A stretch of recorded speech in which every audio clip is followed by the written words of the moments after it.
மாவட்டம் மோகனூர் ஒன்றியம் செவிட்டுரங்கன்பட்டி காளியண்ண கவுண்டர் மகன் நல்லுசாமி கவுண்டர் என்கிற கவிஞர் பதுமை செல்வன் கலை மாமணி கவிஞர் நெல்லை ஜெயந்தா அவர்களை பற்றி ஒரு சொற்பொழிவு. நெல்லை ஜெயந்தா அவர்கள் இளம் கவிஞர்களையும் இளம் எழுத்தாளர்களையும் மிக சிறப்பான முறையில் ஆதரித்து கவிஞர் வாலி பதிப்பகம் மூலம் புத்தகங்களை வெளியிட்டு வருகிறார். மனித நேயம் மிக்கவர் கவிஞர் நெல்லை ஜெயந்தா அவர்கள். கலைமாமணி பட்டம் மட்டுமல்ல, மனித நேய பண்பாளர் என்ற பட்டம் கவிஞர் பதுமை செல்வன் அவர்கள் மூலம் பெற்றவர். எனக்கு வயது 61 தொடங்கிவிட்டது. ஆக கவிஞர் நெல்லை ஜெயந்தா அவர்களை வாழ்த்துவதற்கு எனக்கு தகுதி உள்ளது, எனக்கு திறமை உள்ளது. திரு SP முத்துராமன் அவர்கள், திரு VC குகநாதன் அவர்கள், கவிஞர் முத்துலிங்கம் அவர்கள், திரைப்பட இயக்குனர் என்னுடைய குருநாதர், பாக்கியா பத்திரிகை ஆபீஸில் நானும் பல காலம் உதவி ஆசிரியர் குழுவில் செயல்பட்டவன், அங்கே பணிபுரிந்தவன் திரு பாக்கியராஜ் அவர்கள் எனக்கு செய்த நன்மைகள் ஏராளம்.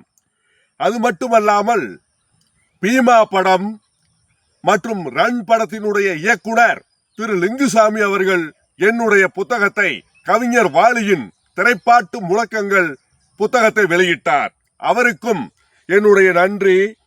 கவிஞர் வாலியின் திரைப்பாட்டு முழக்கங்கள் என்ற புத்தகம் கோயம்புத்தூர் மத்திய சிறைச்சாலையில் இரவும் பகலும் அதிகாரிகளால் பாராட்டப்பட்டு எழுதப்பட்ட புத்தகம். தொடர்ந்து எழுதுங்கள் என்று திரு செந்தில்குமார் என்ற சூப்பரண்டும், திரு ஆனந்தன் என்ற சூப்பரண்டும், திரு முருகேசன் என்ற சூப்பரண்டும் எனக்கு ஆதரவு கொடுத்தார்கள். கங்கை அமரன் திரு மாலன் அவர்களுக்கு கவிஞர் வாலியின் பிறந்த நாள் 94வது பிறந்த நாள் விருது வழங்கப்பட்டது. அந்த விருதோடு 50,000 பொற்கிளியும் பொன்னாடையும் பாராட்டு பத்திரமும் வழங்கப்பட்டது. வருகின்ற 2026 ஆண்டு பிப்ரவரி மாதம் மீண்டும் கவிஞர் வாலியின் திரைப்பாட்டு முழக்கங்கள் என்ற புத்தகம் மிக பிரம்மாண்டமான முறையில் அங்கே வெளியிடப்படுகிறது. சென்னை மாநகரத்தில் அதற்கான ஏற்பாடுகளை கவிஞர் நெல்லை ஜெயந்தா அவர்களும் அவருடைய திருமகன் பண்பாடு மிக்க நல்ல பையன் திரு பாரதி சங்கர் அவர்களும், பொறியாளர் பாரதி சங்கர் அவர்களும், நிர்வாக இயக்குனர் வாலி பதிப்பகம் சென்னை சிறப்பான முறையில் செய்து கொண்டிருக்கிறார்கள்.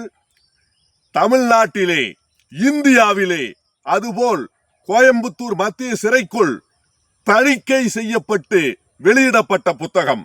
இது சாதாரண புத்தகம் அல்ல. வ.உ. சிதம்பரம் பிள்ளை, கலைஞர் கருணாநிதி அவர்களுக்கு பிறகு சிறைச்சாலையில் எழுதி தணிக்கை செய்யப்பட்டு வெளியிடப்பட்ட புத்தகம் கவிஞர் வாலியின் திரைப்பாட்டு முழக்கங்கள் என்ற புத்தகம். திரு பாரதி சங்கர் அவர்களுக்கும் கவிஞர் நெல்லை ஜெயந்தா அவர்களுக்கும் அன்பான நன்றியையும் வணக்கத்தையும் தெரிவித்துக் கொள்கிறேன்.